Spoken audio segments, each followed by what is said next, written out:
Tonight on ABC News Live Prime, a critical CDC vote on new recommendations for childhood vaccines. A newly formed advisory panel handpicked by RFK Jr. prepares to make its decisions on vaccines for millions of American children, from measles to hepatitis B to COVID. Health officials warn their decision could lead to the spread of preventable diseases. Jimmy Kimmel suspended by ABC indefinitely following a threat from the head of the FCC. Commissioner Brendan Carr calls for Kimmel's suspension over his comments about Charlie Kirk's death, sparking protests outside of Disney's ABC offices. House Democrats call for Carr's resignation, claiming an abrupt abuse of power. President Trump suggests the FCC should pull licenses of broadcasters that are repeatedly critical of him. I mean, they're getting a license. I would think maybe their license should be taken away. It will be up to Brendan Carr. Today, the president also admits that Russian President Vladimir Putin let him down as Russia continues its attacks on Ukraine with increasing intensity, despite their meeting 1 month ago in Alaska to broker an end to the war in Ukraine. And the Queens hold court. Patti LaBelle, Shaka Khan, and Stephanie Mills are here to talk about their tour and taking center stage for the last 5 decades. They want you to do the same flips you did when you were 20. And you can't. Exactly. You cannot. Drop it like it's hot. That's it.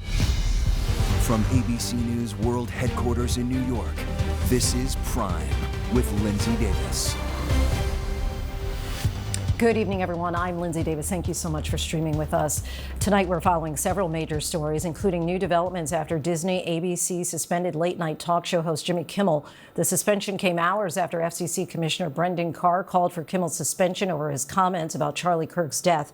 Protesters turned out at the front gate of the headquarters of the Walt Disney Company in Burbank, and here outside of Disney ABC in New York. The Walt Disney Company is the parent company of ABC News. And late today, President Trump suggested the FCC should pull licenses of broadcasters that are frequently critical of him. At the same time, House Democrats launched an investigation calling the FCC's actions politically motivated. Much more of that story in a moment. But first, we do begin with the breaking developments at the CDC late today. A CDC advisory panel voting on new recommendations for the childhood vaccination schedule that health experts warn could result in preventable diseases returning. Previous CDC reports show routine childhood vaccines have prevented more than 1 million premature deaths over the last 3 decades. Health Secretary Robert F. Kennedy Jr. handpicked many members of the panel, including vaccine skeptics and those who have spread vaccine misinformation. Today's meeting comes just a day after former CDC Director Susan Menarez testified she was fired after less than a month on the job for refusing to rubber stamp the panel's recommendations before seeing scientific evidence. Republican Senator Bill Cassidy, who helped confirm RFK Jr., said about this new panel, quote, "Americans should not have confidence in the recommendations." Our senior national correspondent Steve Osinsami leads us off tonight from the CDC in Atlanta. There are strong words tonight from the Academy of Pediatrics to every parent in America. This committee is illegitimate. As the newly appointed CDC advisory panel in Atlanta was weighing changes to 2 children's vaccines, the nation's leading pediatric organization was telling parents not to listen to whatever they said. I say you should disregard anything that comes from this committee. This evening, they've decided to separate the chickenpox vaccine from the widely used combination vaccine that fights the measles, mumps, rubella, meaning that children could need another shot. They're also debating the hepatitis vaccine suggested for every newborn in America, a health policy that began more than 30 years ago. They could decide as soon as tomorrow that the shot will no longer be recommended for children this young. They don't seem to care about the actual science. They seem to care about promoting false claims and myths and rumors and junk science. The changes are coming from the new advisors picked by Health Secretary Robert F. Kennedy, a longtime vaccine skeptic who filled the panel with several members who share his feelings. Just yesterday, his former head of the CDC was at Congress arguing that she was fired because she wouldn't rubber stamp changes to the childhood vaccine schedule that her boss wanted. I believe preventable diseases will return, and I believe that we will have our children harmed for things that we know they do not need to be harmed by. Back in the early 1980s, as many as 20,000 babies were infected with hepatitis B each year, usually passed down from infected parents, a lifelong infection of the liver that often leads to cancer or liver disease. Dr. Sue Wang was born before newborns were getting the shot and unknowingly contracted hepatitis B from a family member. She says the vaccine helped spare her children. For me, I'm a mother with 4. I have hepatitis B. I cannot tell you how relieved I am that my babies got Hep B vaccine, and all 4 of them are hepatitis B free. Steve Osunsami joins us now from the CDC. So, Steve, walk us through a little more about the rationale behind what the CDC panel did. So the panel is saying that by making these changes, they're making the vaccine not just more effective, but more safe for American children. One of their concerns, they said, is that by separating the chickenpox vaccine from the others, from that combination vaccine, they believe that it creates less adverse reactions and less downsides to using the vaccine. The big vote, of course, is still tomorrow. That's when this panel is going to decide on a policy that's existed for more than 30 years, and that's whether to continue giving the hepatitis B vaccine to newborn children in America so early. Lindsay. Be a very critical decision. All right, Steve Osunsami, our thanks to you as always. Back now to the fierce reaction after the suspension of ABC late-night talk show host Jimmy Kimmel. Tonight, some say that this is caving to political pressure and an assault on free speech. Here's ABC's Elizabeth Schulze. Tonight, the decision to indefinitely suspend Jimmy Kimmel Live, a show that's been running for more than 20 years, is sparking a fierce debate. Disney ABC pulling the late-night show off the air last night after pressure from the Trump administration, following Kimmel's comments during his opening monologue Monday about the killing of conservative activist Charlie Kirk. We hit some new lows over the weekend with the MAGA gang desperately trying to characterize this kid who murdered Charlie Kirk as anything other than one of them and doing everything they can to score political points from it. FCC Chairman Brendan Carr, who was appointed by President Trump, blasting Kimmel's comments on a conservative podcast Wednesday, accusing Kimmel of misrepresenting the ideology of Kirk's killer and saying local broadcasters should stop airing Kimmel's show. We can do this the easy way or the hard way. These companies can find ways to change conduct, to take action, frankly, on Kimmel, or there's going to be additional work for the FCC ahead. Hours later, Nexstar and Sinclair, 2 of the biggest owners of network TV affiliates, said they would not air Kimmel's show. Nexstar is in merger talks with another media company in a deal that would require Brendan Carr's approval at the FCC. Disney ABC then pausing Kimmel's show indefinitely, drawing outrage from some who say this is caving to political pressure and that this is about protecting freedom of speech. This was not the first time Kimmel addressed Kirk's murder, posting on Instagram just hours after Kirk was shot, "Can we just for one day agree that it is horrible and monstrous to shoot another human? On behalf of my family, we send love to the Kirks and to all the children, parents, and innocents who fall victim to senseless gun violence." Tonight, President Trump, on his return from the state visit in the UK, now suggesting the FCC should take licenses away from broadcasters that are repeatedly critical of him. They give me only bad publicity or press. I mean, they're getting a license. I would think maybe their license should be taken away. It will be up to Brendan Carr. A move that would be at odds with an executive order the president signed on day 1 in office, pledging to protect free speech. And I have stopped all government censorship and brought back free speech in America. It's back. Kimmel's suspension comes just months after CBS announced it was canceling the Stephen Colbert Show, CBS saying it was purely a financial decision. But Colbert, like Kimmel, was a vocal critic of President Trump. And overnight, the president suggesting NBC go after its late-night hosts Jimmy Fallon and Seth Meyers, posting, "Do it, NBC." Lindsay, no word tonight from our parent company, Disney ABC, about Jimmy Kimmel being off the air indefinitely and if and when he'll return. Meantime, up on Capitol Hill today, some Democrats are calling for FCC Chairman Carr to resign and some want him to testify about freedom of speech. The Republican House Speaker, who has defended free speech, said today it's up to companies to decide what to do with their own programs. Lindsay. Elizabeth, thank you. The First Amendment protects bedrock American principles, including the freedom of speech and of the press as a check on government power. Current FCC Chairman Brendan Carr made that point himself when he delivered remarks at a luncheon hosted by the Media Institute of April of last year. Let's take a listen. Anytime you have an increase in government control, you necessarily have a decrease in free speech, because free speech is the counterweight. Free speech is the check on government control. And I think a lot of this, at the end of the day, is cultural. In this country, we have to get back to embracing a diversity of opinions. In that context, we want to bring in James Sample, professor at Hofstra Law School and an ABC News contributor. Thank you, as always, for being here. So you heard him there say that we have to embrace that diverse freedom of speech and opinions. How do you square those comments with the FCC chair then calling for Jimmy Kimmel to be, at best, suspended? Linsey, the delta between those two comments is staggering. The comments that Chairman Carr made before he was Chairman Carr last April, those reflect the First Amendment. Those reflect core conservative values and core liberal values. Those reflect the notion that there is nothing small government about the government threatening individuals for their speech based on their viewpoint. Viewpoint discrimination, especially when it goes to political speech, is at the very core of the First Amendment. It's why the framers put the First Amendment first, that along with freedom of the press. The states insisted on the Bill of Rights as a condition for ratification precisely because they were afraid of the government cracking down on outsiders, on political dissent. What Chairman Carr has done this week, and frankly the last 96 hours of the administration vis-a-vis free speech, has been a staggering pivot to an authoritarian crackdown on political freedom.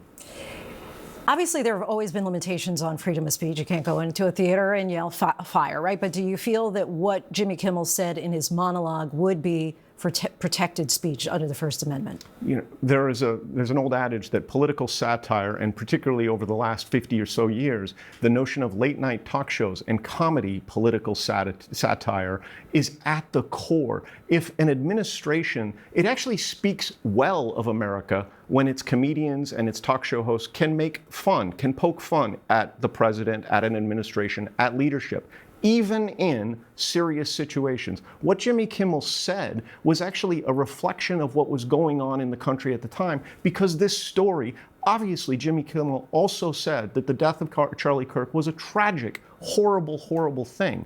But what he said was an indication of what he perceived to be the government's response to the events that had already taken place. That is the core of the First Amendment. Now, President Trump also suggested, as you heard him there, that Chairman Carr should potentially take away the licenses of broadcasters that are critical of him.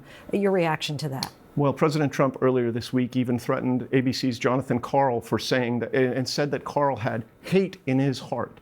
The idea of removing broadcast licenses because the president or an administration doesn't like the content or perceives the content as unfriendly to him or to it, that is retaliation directly and clearly, unequivocally under the First Amendment. And that's exactly what the First Amendment is intended to protect against. Is it within the president's power to make such a request? The FCC does grant licenses to the broadcast networks. What is not within the administration's power, what's not within the FCC's power, is to take away those licenses because the broadcasters speak in a manner that is inconsistent with what the administration wants them to say. In North Korea, there's a system where you would lose your license if you said something that the leadership did not like. That's not America. The Trump administration obviously is letting their distaste be known sometimes with those critical comments that sometimes may come from the media. Would you say that this current ability for networks to run independently is compromised, therefore? The press faces an incredibly difficult moment. Networks face an incredibly difficult moment. Universities have faced that very similar moment. You think about Chairman Carr's remarks that were played in that piece. Either we can do this the hard way or the easy way. That's the line that every mobster says, not the line that a chairman of an independent government agency says.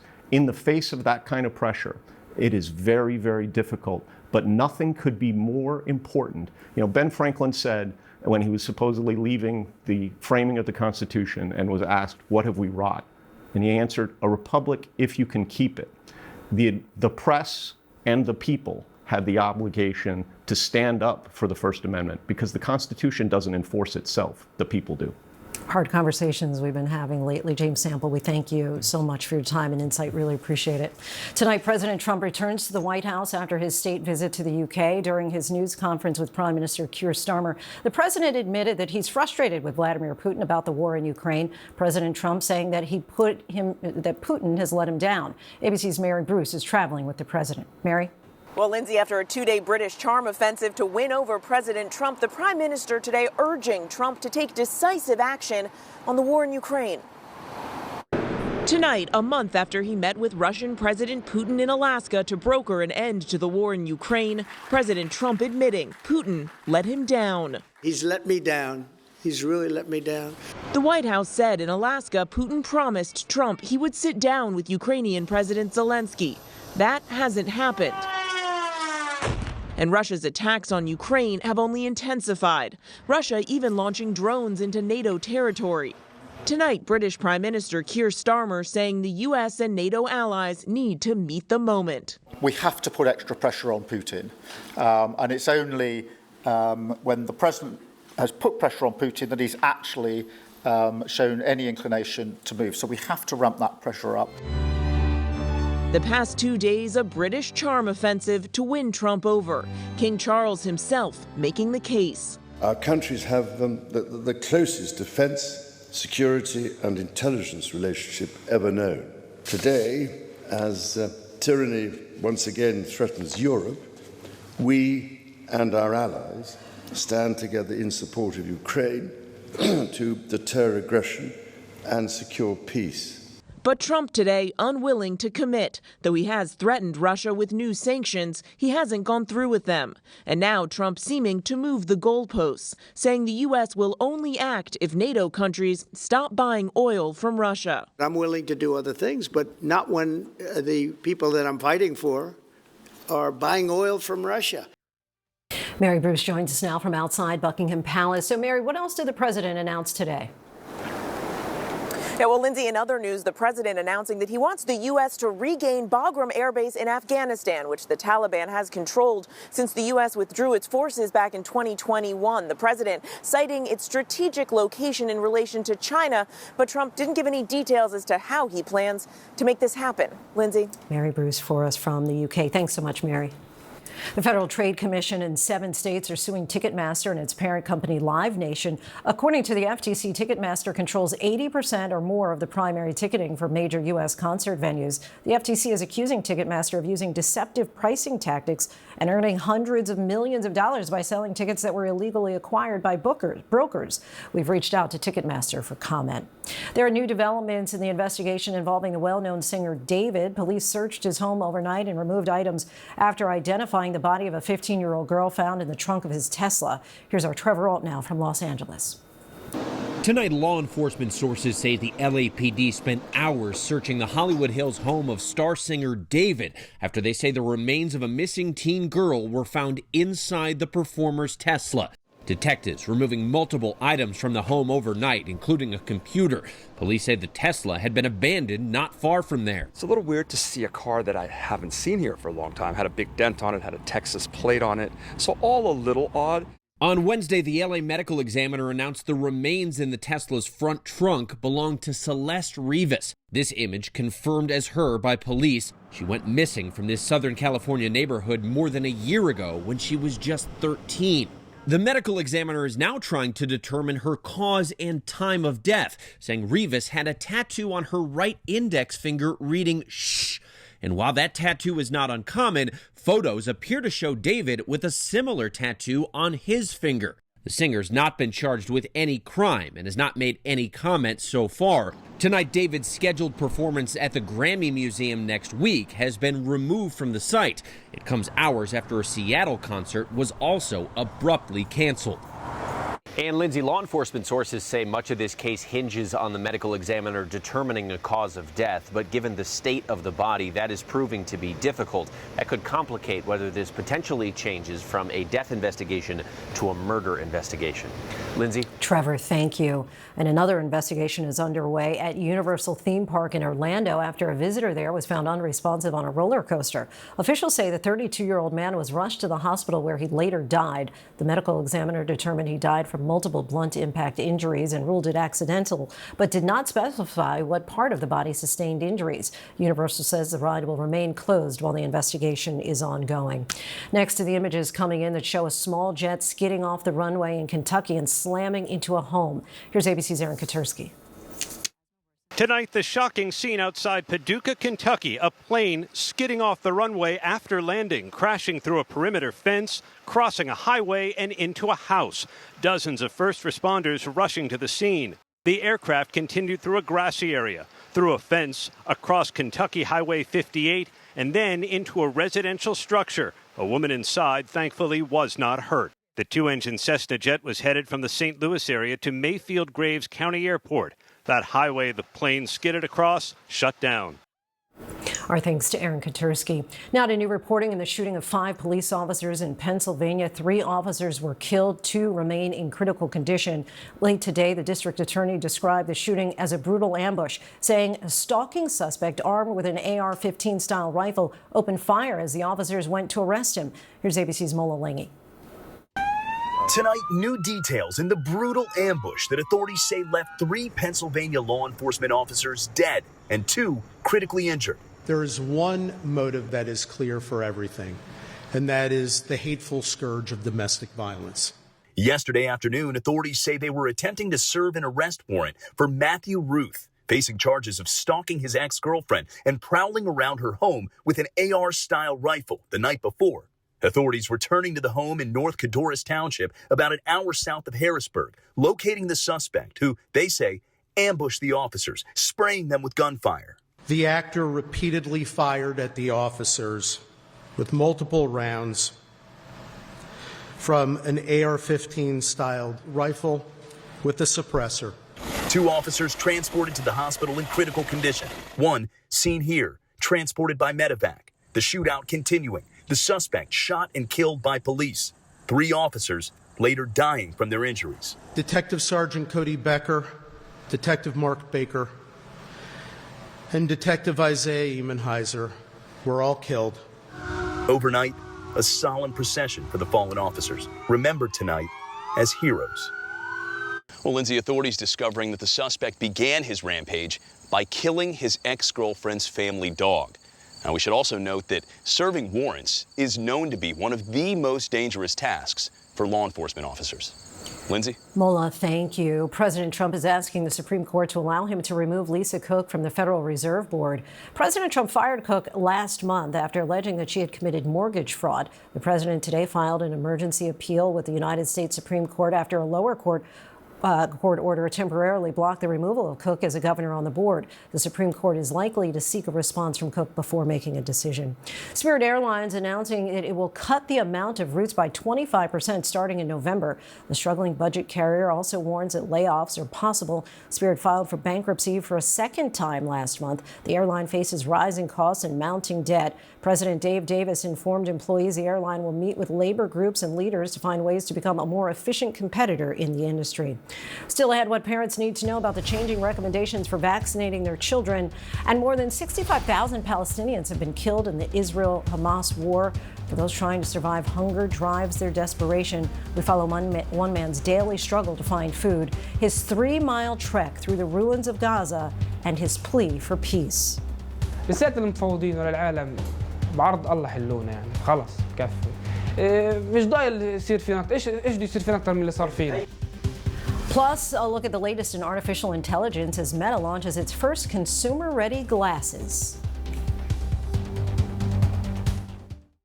Welcome back, everyone. As we mentioned earlier, today was the start of a 2-day meeting for the CDC's Advisory Committee on Immunization Practices to discuss and vote on vaccine policies in this country.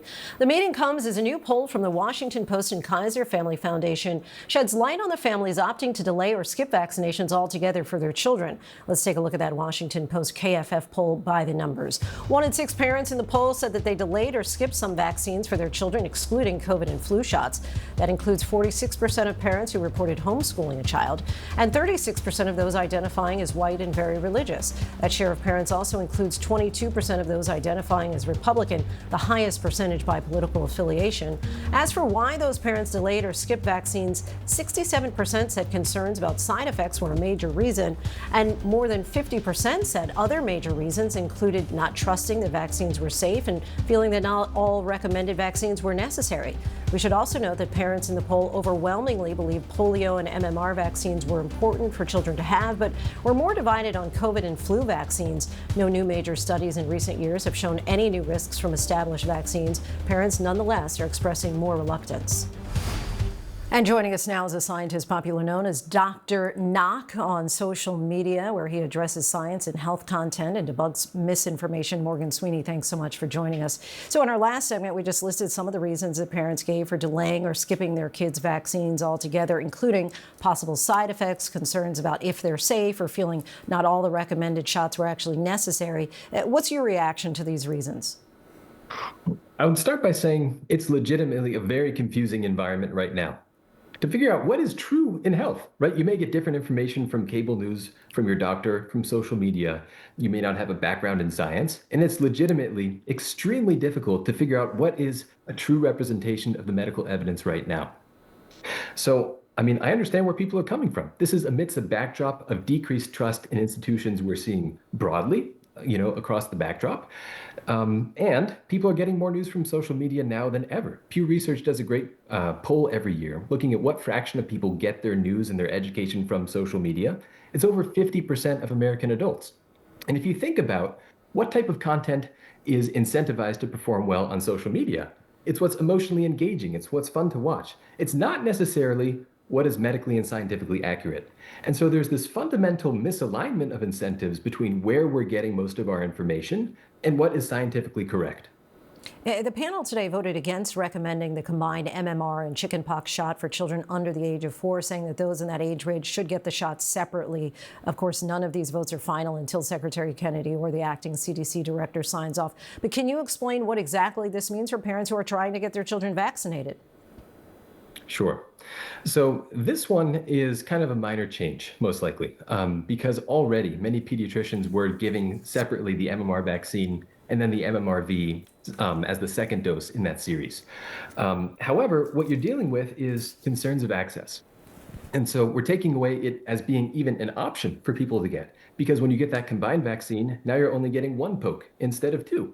And so maybe that's the difference between people agreeing, this is okay for my child, or maybe we want to avoid, giving them 2 vaccines at the same time. So taking away the option, at least, of giving the MMR vaccine as the first dose without really there's no new scientific data going on here. There's no new nuance of, prior analyses of clinical data. This is mostly manifesting as ideology that we're seeing, both for the MMRV and what I suspect will be the vote for the hepatitis B vaccine tomorrow.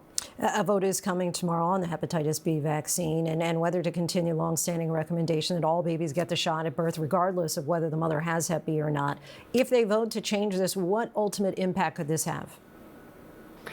It's going to be very different impact among people who have and people who don't have much means or access to healthcare. And as you would imagine, like every other discussion we have in healthcare, the people who will be most negatively affected are the people who already have least access to healthcare.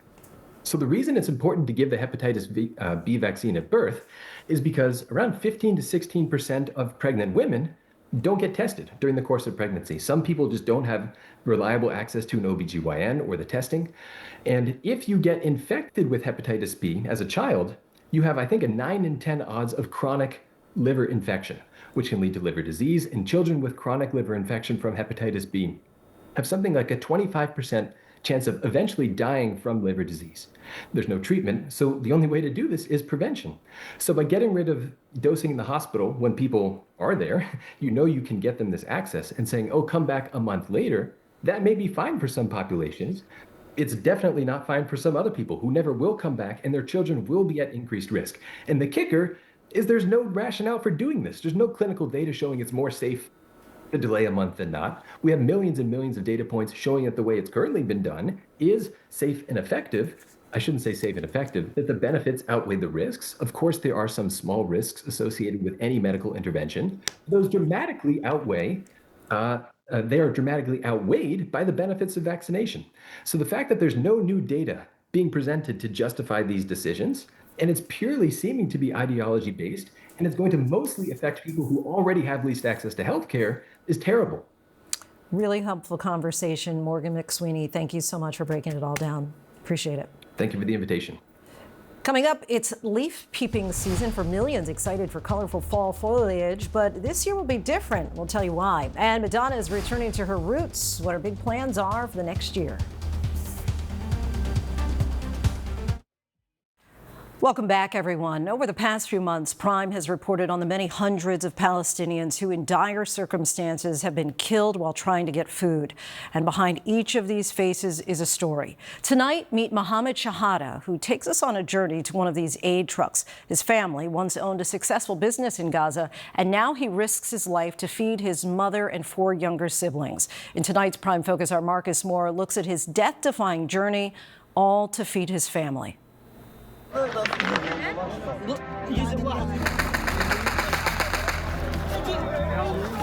والشعب ما هجمش على المقطور عشان ياخذ اكله هيروح فاضي.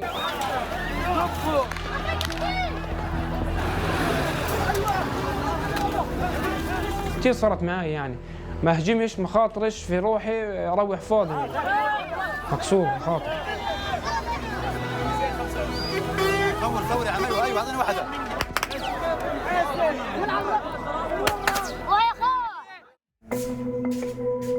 This day begins like so many that have come before. Mohammed Shahada gets ready to find food for his family. A daily ritual. It is Friday, August the 15th. The 26-year-old grabs a bag, a water bottle, and puts on this pair of black shoes, preparing for a trek of some 3 miles each way. His route weaves out of the city and along the coast towards Gaza's northern border. Every step across this dusty terrain is one through the ruins, and soon, chaos and terror. He's not the only one making the trip. Others are on this harrowing journey too, some at a slower pace, yet all driven to survive, surrounded by destruction and smothered by a relentless sun. There is no escaping its glare, nor the danger that awaits with every trip. Here, respite is in the rubble, a hellscape for as far as the eye can see. And today, high above the scourge of this war, streaking across the sky, the international community's attempt to help Mohammed and the others here. In the distance, aid glides to the ground. The pallets land miles away, back where Shahada first began his journey. Even these airdrops have been criticized as dangerous and have proven deadly. While back on that dusty path, Mohammed and others wait. In the background, amidst the chatter, one man gives advice.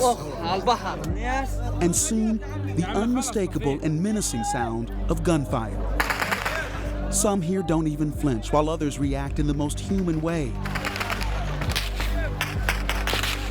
It is difficult to see where the shots are coming from, but you can hear those bullets tearing through the air.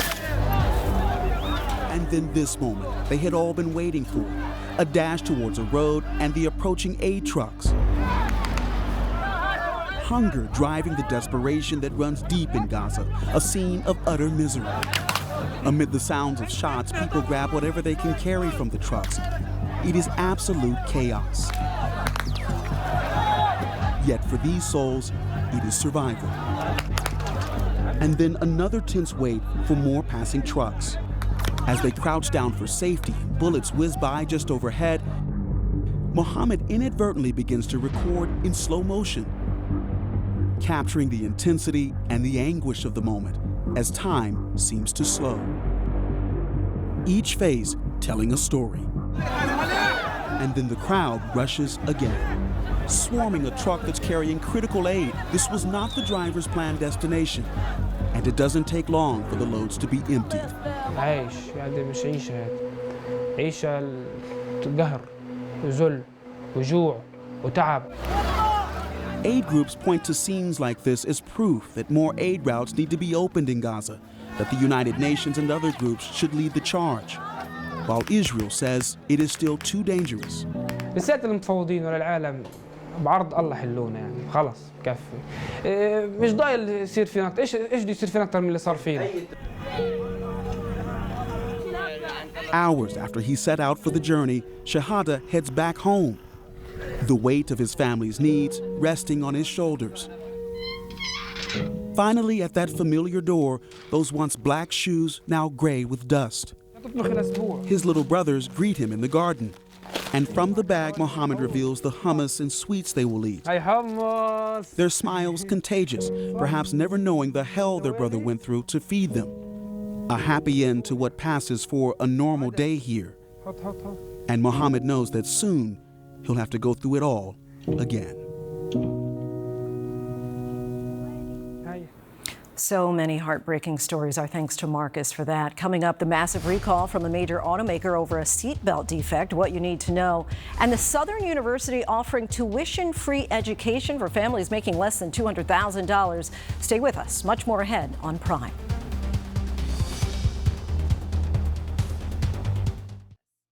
The seatbelt defect responsible for the major recall of a Hyundai SUV. Meta unveils new consumer-ready smart glasses, and Madonna's back with her first record label, what the best-selling female artist of all time teased about her new album. These stories and more in tonight's Rundown.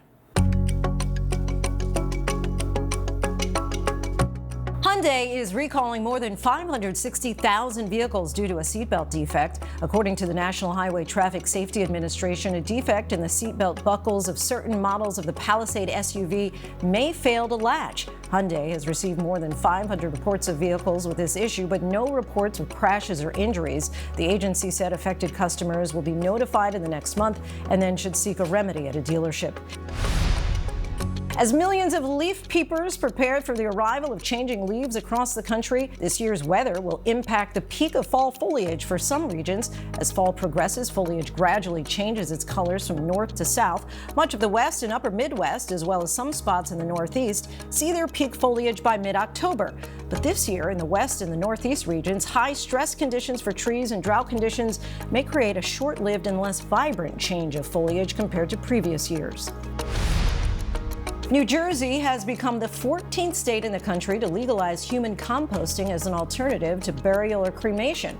The law signed last week will allow funeral homes and facilities in New Jersey to offer the service within the next 10 months. Until now, residents seeking this alternative had to transport remains to states where the practice was already legal. Emory University announced that families making $200,000 or less can attend the school tuition-free. Both new and returning students will be eligible for the program starting fall of 2026. The estimated yearly cost of attendance is more than $67,000. Students will need to submit financial aid paperwork in order to be considered. Over the next 4 years, Emory says its undergraduate financial aid commitment will exceed $1 billion. Mark Zuckerberg unveiled first-of-its-kind smart glasses at an event in Menlo Park this week. The AI-powered Ray-Ban glasses contain a small digital display built into the lenses, allowing users to control the screen using an accompanying wristband. You can silently control your glasses with barely perceptible movements. The glasses will cost $800 and go on sale on September 30th. Madonna is returning to her roots. The best-selling female artist of all time announced that she signed a deal with Warner Records for her upcoming dance album. Madonna was first signed by Warner in the early 80s when she released her self-titled debut album.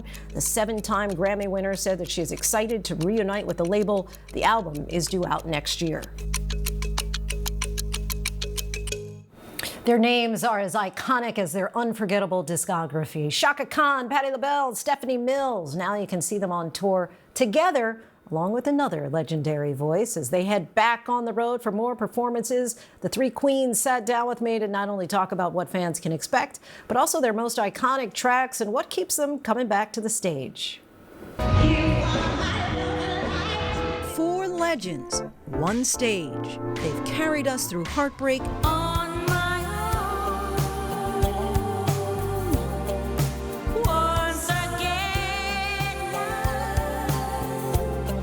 lifted us with love,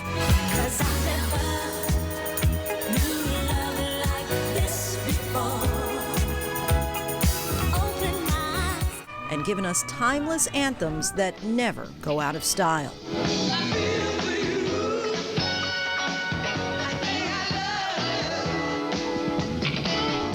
Queen's Tour brings together icons, voices that shape generations, uniting to celebrate soul, sass, and sisterhood.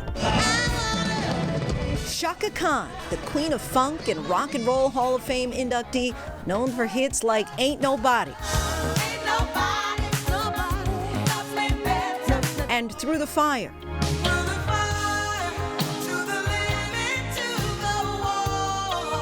Patti LaBelle, the godmother of soul and queen of a growing food empire, known for spicy tracks like Lady Marmalade. And ballads like If Only You Knew. If only you knew how much I do. Stephanie Mills, first gaining fame for her role in the Broadway production of The Wiz.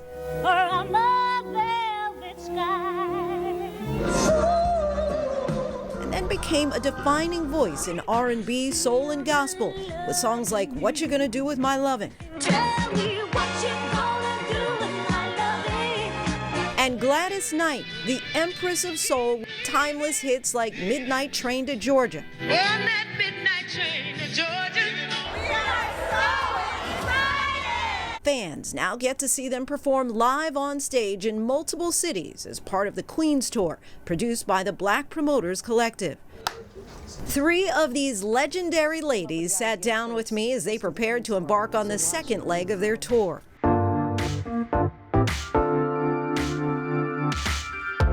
How difficult has it been just industry-wise to hang in there all this time? It's not easy. It's not easy. It's not easy at all. Not as easy People at all. think it's like floating around. I'm gonna sing over here. I'm gonna put on this pretty dress and sing over here. No, it's not like that at all. Not at all. You know, a tour, when we started out, was a bus tour. Let's get on buses. Yes. And after the show, you put on whatever you're gonna sleep in, t-shirt, jeans, get on the bus. All of us sleep when we can to the next date, which could be anywhere from 3 to 7 hours drive, something like that. And then you go check into the hotel, you take a shower, dress, and go to work. Right. After that, you get back on the bus. Same thing. Same thing. So, if you're flying, if you have your own jet, once you get there, it's just a luxurious way of doing the same thing. It never changes. You have to travel. You got to have some stamina. You got to get your rest. There are certain things you have to maintain. It's like being like in sports. Yes, like being an athlete. An athlete. That's what we are. Got a lot of athletic. Yes. Similarities. Does it get easier with the more success that you have? No, it gets tougher. It's harder. Because they expect more, they want you to do more, and it gets tougher. And they want you to do the same flips you did when you were 20. Right, you can't. Exactly, you cannot. Drop it like it's hot. That's it. And we will literally drop it. We literally drop right? Patty can drop it. I bet. I sure do. Right. Oh my God! Thanks, I do a half mast. We do what we can. Right, we're older now. It's with smiles. Yes. You know, we're happy to be doing it. I love singing. Singing is my life and their lives. You know, this is what we do. What's the secret sauce to staying power, do you think? Because there are so many people who are very talented. They're here one day, gone the next. They're a one-hit wonder. You all have lasted decades. We believe in ourselves. We work very hard, and a lot of times we're not given the props that we should be given. So we work harder to prove ourselves to the world. Do you still feel like you're not given the props? Heck yeah, I do. Really? Yeah. The godmother of soul? I could be the godmother, whatever. Whatever you sometimes say, they don't how understand. you feel is how right. you feel. How you feel. Sometimes they don't treat you with the respect that you deserve. True. Yeah. Even now, I think so many people will be shocked, as I am, to hear, because we all feel that way, but you all are so legendary and iconic. I think people And we're would still think, black. You feel like that, and you feel like that, and you feel like that. That's it. I mean, you know, because we're equal to a Celine Dion and some of my great friends. But we're looked at as less sometimes. And that never stops you. It makes you work harder. Give us a sense of the crowd's reaction to the Queens now that you guys are touring together. They love it. They go crazy. When we sold out the Barclay, I thought that was such a feat. Where was that at? For us in Brooklyn, when we played Brooklyn, when we sold out the Barclay. Oh, yeah, that was. It was wonderful. You know that 4 of us, Gladys, Patty, Shaka, myself, that was, and neither one of us we had nothing new really then. So we're going on our history, which is rich. What keeps you going back on stage for all of you? Because as you just mentioned, you're 81. A lot of people might say, look, if I were Patti LaBelle at 81, I'd be, on a beach somewhere. Yeah. What keeps you going back out on the stage? Love it. I love it. The thing is, the audience. it's a calling. It is. It's a calling. Before you enter this plane, when you're born with like a calling. I feel that way. It is that way. I mean, if I couldn't sing, I'd be hurting somebody really bad, or myself, or something. Something wouldn't be right. It's everything. Yes, this is everything. Really why I'm here. You all feel the same fundamentally. way. Oh, It's a yeah. calling. Yeah, it's something that we were born to do. Period. You all were kind of coming of age around the same time. Was there always a friendship? Was there any competition? Sometimes the industry can pit people against each other. We don't do that. No, there was never any competition. We always loved each other and watched each other's shows and everything, admired what each other was doing. True. Yeah. There's no reason for fighting. No. And you can see more tonight in our half-hour special, The Queens, Shaka Khan, Patti LaBelle, and Stephanie Mills. It starts at 8:30 p.m. Eastern right here on ABC News Live. Our thanks to the Queens for the conversation. That is our show for this hour. I'm Linsey Davis. Be sure to stay tuned to ABC News Live for more context and analysis of the day's top stories. Thanks so much for streaming with us.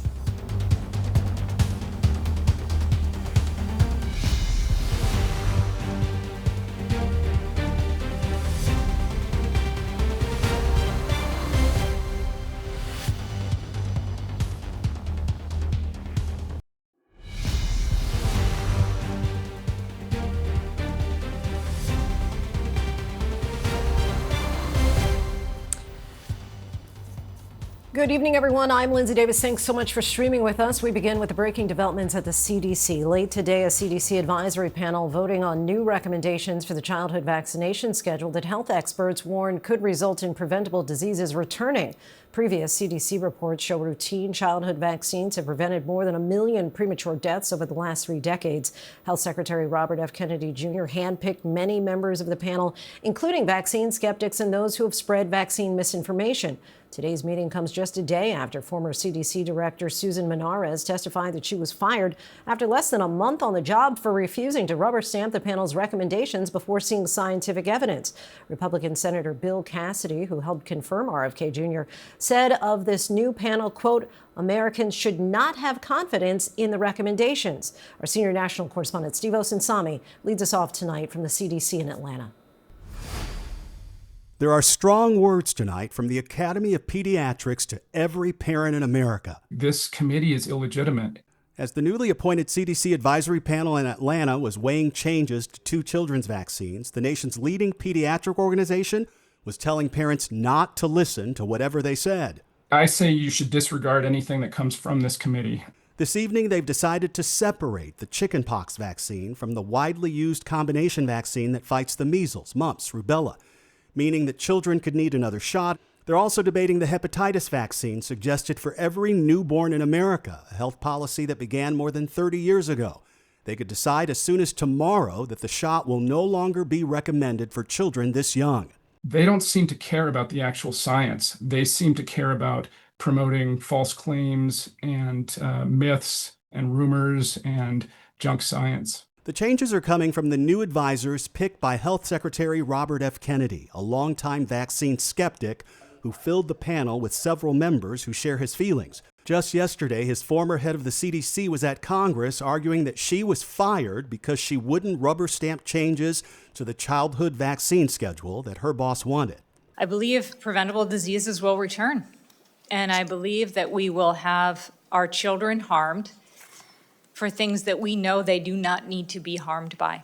Back in the early 1980s, as many as 20,000 babies were infected with hepatitis B each year, usually passed down from infected parents, a lifelong infection of the liver that often leads to cancer or liver disease. Dr. Sue Wang was born before newborns were getting the shot and unknowingly contracted hepatitis B from a family member. She says the vaccine helped spare her children. For me, I'm a mother with 4. I have hepatitis B. I cannot tell you how relieved I am that my babies got Hep B vaccine, and all 4 of them are hepatitis B free. Our thanks to Sivos and Sami for that. And we're joined now by ABC News medical correspondent Dr. Darian Sutton. Dr. Sutton, thanks so much for joining us. All right, so one big outcome today, the change on the MMRV vote, or the MMRV vaccine. They changed within their vote. Explain what this change means and why they explain that they did it. Yeah, well, the MMRV vaccine stands for measles, mumps, rubella, and varicella, the virus that causes chickenpox. Today, they voted to not recommend the MMRV combined dose. So it's very confusing, and even the panelists on today's advisory panel were confused in their vote, which tells a lot about this story. But essentially, yesterday, a parent can walk into an office with their pediatrician and have 2 options. They can either choose to separate the MMRV vaccine to either MMR and V, or choose the combined option. We've known since about 2008 that the combined option comes with a slightly higher risk of something called febrile seizures. These are seizures that occur in a child when they have a fever, a very common occurrence during the winter. I, as well as every other emergency physician in the United States, has treated this condition as the most common cause is infection. Now, with that being said, that risk was raised today. There was no new data about that risk, but with that risk, they have decided with this vote. It's important to understand that this vote, unfortunately, that will lead to more confusion, inevitably, and that puts at risk the reduced compliance, which means that parents are less likely to get vaccinated, which leaves children undervaccinated and unprotected. And we're seeing pushback from the American Academy of Pediatrics as well as the CDC on this vote. What is their concern? The concern is that this confusion will lead to more hesitancy among parents. And I think that the real issue here is that trust that has been eroding. We've seen a decreased participation of children getting vaccinated. More than 280,000 children in the United States are currently not up to date on their vaccines, while we have rising and growing outbreaks with measles, pertussis, and last season seeing the highest rate of flu-related deaths secondary to a lack of vaccine participation. So the real concern here is the confusion. And what will these changes mean to access? Because a number of parents are going to ask, like, are there federal programs that will still cover this for my child? And that was the second half of this discussion today for the advisory panel vote. So the first vote was not recommending MMRV, the combined vaccine, but what's confusing is that they vote to keep coverage through the Vaccine for Children program. Lindsay, this is that program that provides vaccine coverage for up to 50% of children in the United States. The Vaccine for Children program helps to prevent those barriers to access that many parents might have, and it was created as there were barriers to access in the early 1990s, which was a solution to the outbreaks that were occurring at the time. Right now, this vote won't be finalized until the acting CDC director or the HHS Secretary Robert F. Kennedy Jr. were to make a final vote on this decision. So initially, they were planning on voting on the hepatitis vaccine today. That was pushed to tomorrow. What are we expecting? Tomorrow, we're expecting from today's conversation that they may vote to delay the hepatitis B vaccination for children. Now, the issue here is that hepatitis B vaccines are recommended for all newborn infants in their first day of life. The goal is to vaccinate infants so that you can prevent their risk of a chronic hepatitis B infection. If an infant gets infected with hepatitis B in infancy, up to 90% will carry that infection for the rest of their life, increasing the risk of liver disease, cirrhosis, and the need for a liver transplant. Delaying that vaccine opens up the opportunity for this infection to happen, and that puts more children at risk, which is the concern. But today it was expressed, or a lot of panelists were expressing their concern about the hepatitis B vaccine, so we may see the delay be voted on tomorrow. All right, so many people very interested in this for good reason. Our thanks to you for the conversation. Appreciate it, Dr. Sutton. New developments tonight after Disney ABC suspended late-night talk show host Jimmy Kimmel. The suspension came hours after FCC Commissioner Brendan Carr called for Kimmel's suspension over his comments about Charlie Kirk's death. Protesters turned out at the front gate of the headquarters of the Walt Disney Company in Burbank. And here outside of Disney, ABC in New York, the Walt Disney Company is the parent company of ABC News. And late today, President Trump suggested the FCC should pull licenses of broadcasters that are frequently critical of him. At the same time, House Democrats launched an investigation calling the FCC's actions politically motivated. Here's our Elizabeth Schulze with more. Tonight, the decision to indefinitely suspend Jimmy Kimmel Live, a show that's been running for more than 20 years, is sparking a fierce debate. Disney ABC pulling the late night show off the air last night after pressure from the Trump administration, following Kimmel's comments during his opening monologue Monday about the killing of conservative activist Charlie Kirk. We hit some new lows over the weekend with the MAGA gang desperately trying to characterize this kid who murdered Charlie Kirk as anything other than one of them and doing everything they can to score political points from it. FCC Chairman Brendan Carr, who was appointed by President Trump, blasting Kimmel's comments on a conservative podcast Wednesday, accusing Kimmel of misrepresenting the ideology of Kirk's killer and saying local broadcasters should stop airing Kimmel's show. We can do this the easy way or the hard way. These companies can find ways to change conduct, to take action, frankly, on Kimmel, or there's going to be additional work for the FCC ahead. Hours later, Nexstar and Sinclair, two of the biggest owners of network TV affiliates, said they would not air Kimmel's show. Nexstar is in merger talks with another media company in a deal that would require Brendan Carr's approval at the FCC. Disney ABC then pausing Kimmel's show indefinitely, drawing outrage from some who say this is caving to political pressure and that this is about protecting freedom of speech. This was not the first time Kimmel addressed Kirk's murder, posting on Instagram just hours after Kirk was shot, "Can we just for one day agree that it is horrible and monstrous to shoot another human? On behalf of my family, we send love to the Kirks and to all the children, parents, and innocents who fall victim to senseless gun violence." Tonight, President Trump, on his return from the state visit in the UK, now suggesting the FCC should take licenses away from broadcasters that are repeatedly critical of him. They give me only bad publicity or press. I mean, they're getting a license. I would think maybe their license should be taken away. It will be up to Brendan Carr. A move that would be at odds with an executive order the president signed on day one in office, pledging to protect free speech. And I have stopped all government censorship and brought back free speech in America. It's back. Kimmel's suspension comes just months after CBS announced it was canceling the Stephen Colbert Show, CBS saying it was purely a financial decision. But Colbert, like Kimmel, was a vocal critic of President Trump. And overnight, the president suggesting NBC go after its late-night hosts Jimmy Fallon and Seth Meyers, posting, "Do it, NBC." Lindsay, no word tonight from our parent company, Disney ABC, about Jimmy Kimmel being off the air indefinitely and if and when he'll return. Meantime, up on Capitol Hill today, some Democrats are calling for FCC Chairman Carr to resign and some want him to testify about freedom of speech.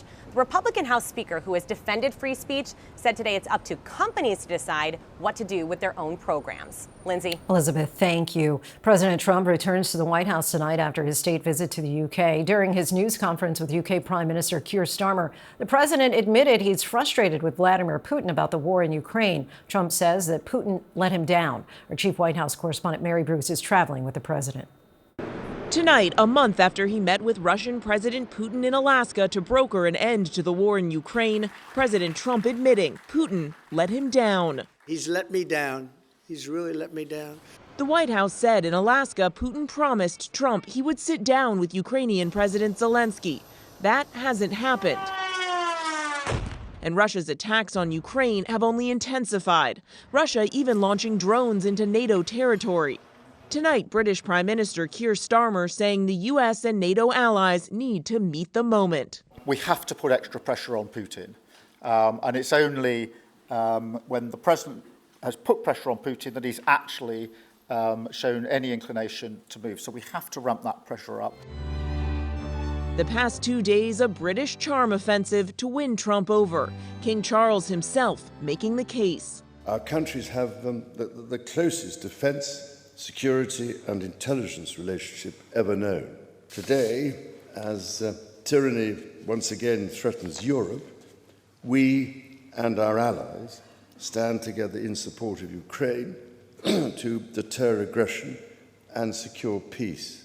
But Trump today unwilling to commit. Though he has threatened Russia with new sanctions, he hasn't gone through with them. And now Trump seeming to move the goalposts, saying the U.S. will only act if NATO countries stop buying oil from Russia. I'm willing to do other things, but not when the people that I'm fighting for are buying oil from Russia. Mary Bruce joins us now from outside Buckingham Palace. So, Mary, what else did the president announce today? Yeah, well, Lindsay, in other news, the president announcing that he wants the U.S. to regain Bagram Air Base in Afghanistan, which the Taliban has controlled since the U.S. withdrew its forces back in 2021. The president citing its strategic location in relation to China, but Trump didn't give any details as to how he plans to make this happen. Lindsay? Mary Bruce for us from the UK. Thanks so much, Mary.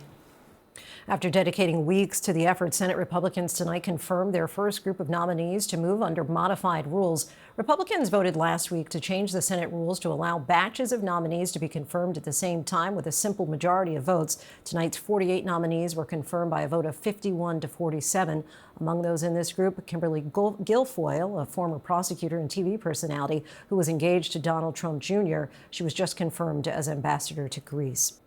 An update now to a story we've been reporting on, the death of 21-year-old Delta State University student Trey Reed. The Cleveland, Mississippi Police Department released a report saying the state medical examiner performed an autopsy and found Reed died by hanging, ruling it a suicide. This comes after an initial review showed no signs of foul play. The case materials have been given to the FBI and U.S. Attorney's Office for further review.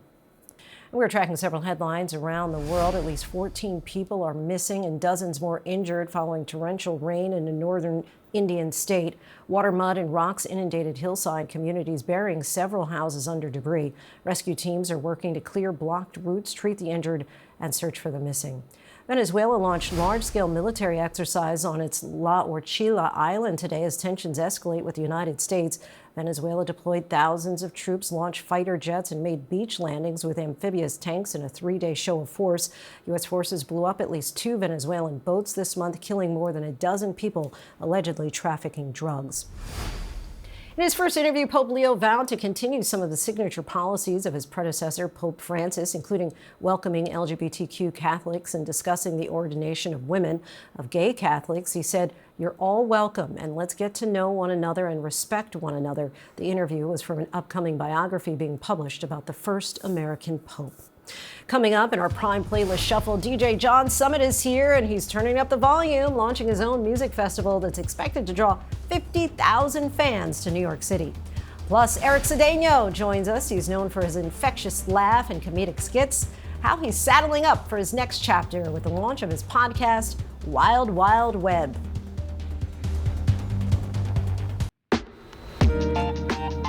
Now to our segment, Prime Playlist Shuffle, where we sit down with the artists who are changing the music industry. He went from crunching numbers as a CPA to headlining global stages as one of the most in-demand names in dance music. John Summit is turning up the volume even louder by launching Experts Only Fest, his very own music festival right here in New York City. Let's take a look. Like when it hurts, you like when it hurts, you like when it hurts, you like when it hurts.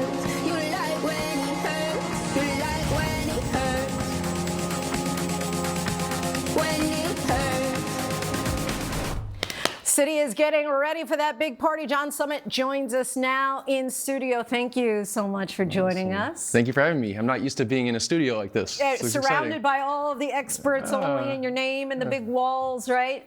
Give us a sense, by the way, what the inspiration was for Experts Only and what it's all about, what the fest is all about. So Experts Only started as my record label and no events, but I just want to be able to put out music on my own terms and sign artists that I know and love. And then from there, sign a bunch of artists and kind of create a whole family out of it. So to be able to throw my own event for 50,000 people here in New York is very exciting. And you're known for many collaborations working with powerhouse vocalists. How do you go about selecting the voice and ultimately who you want to work with? Well, for the label, I get sent over 100 demos a day. So I'm used to just going through a bunch of demos and just kind of scrolling through the internet. Like I found some vocalists through TikTok, like Paige Cavello I've worked with, and just trying to find more lesser known talent instead of just working with the names that everyone knows. Because I think it's awesome to put the more undiscovered names on. And you recently dropped your single, Crystallized. What makes this particular track so special? Well, it's the first track I've ever written in major key, which is kind of a more pop-leaning track. Okay. So that was a little change for me, and it's also just a very emotional record. I think Inez's voice, she kind of reminds me of Bjork a little bit, just very indie and very, I think it's an exciting new tune.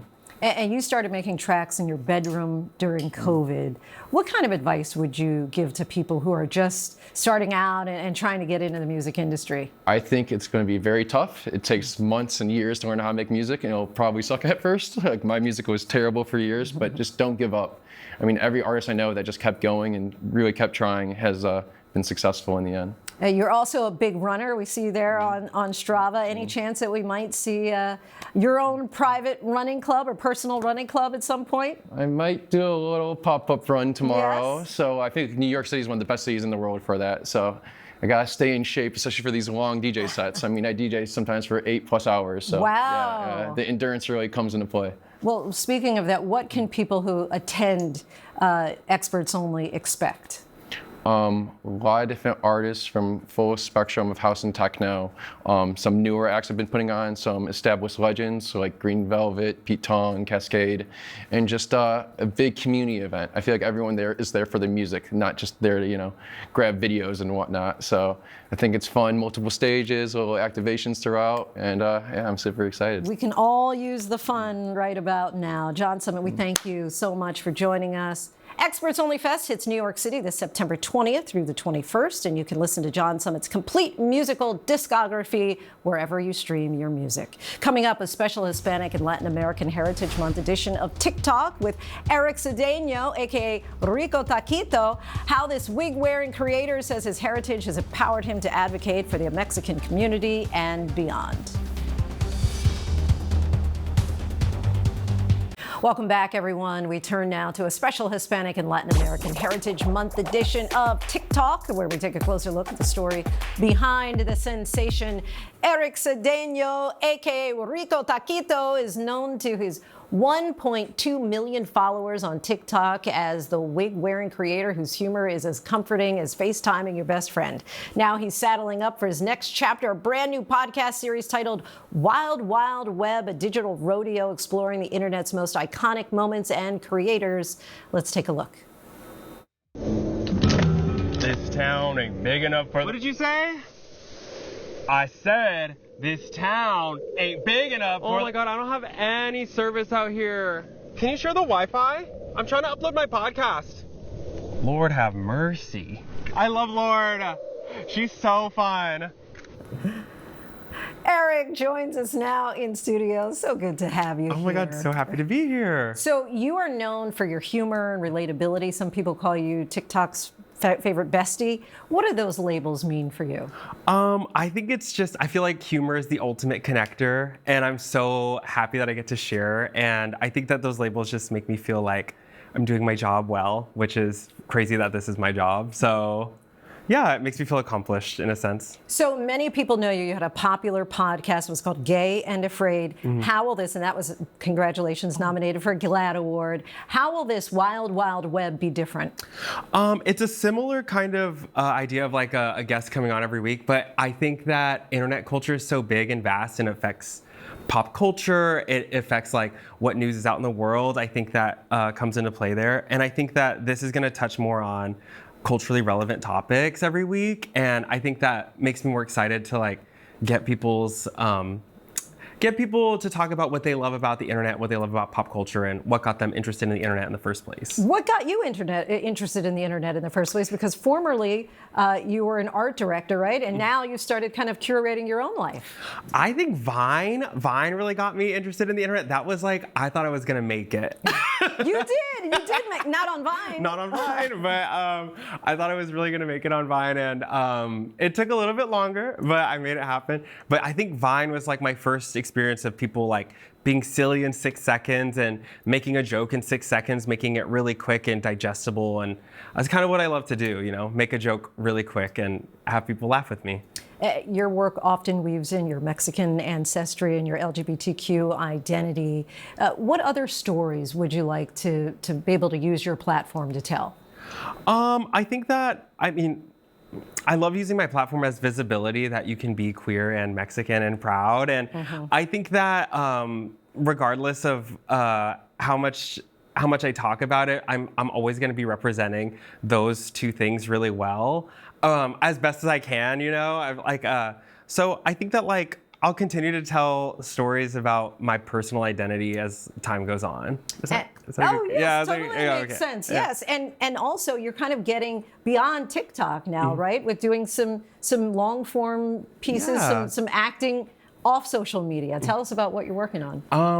So I mean, alongside the podcast, I just got like a tiny little like 1 episode role in a Peacock show based on a true story. And that was like a really cool experience where I just got to like test out acting, and I'm hoping that more things like that come along. And so you enjoyed it? Oh yeah, it was really fun. I got to like take my own spin at it, and there wasn't like a lot of feedback, and they kind of just used my little snippet. So yeah, it was really fun. Well, we look forward to a lot more coming from you, Yeah. both social media and otherwise. You can check out Eric Cedeno, aka Rico Taquito, on TikTok for his comedy, and catch new episodes of his Wild Wild Web podcast every Thursday, which you can watch on YouTube or listen to on all major podcast platforms.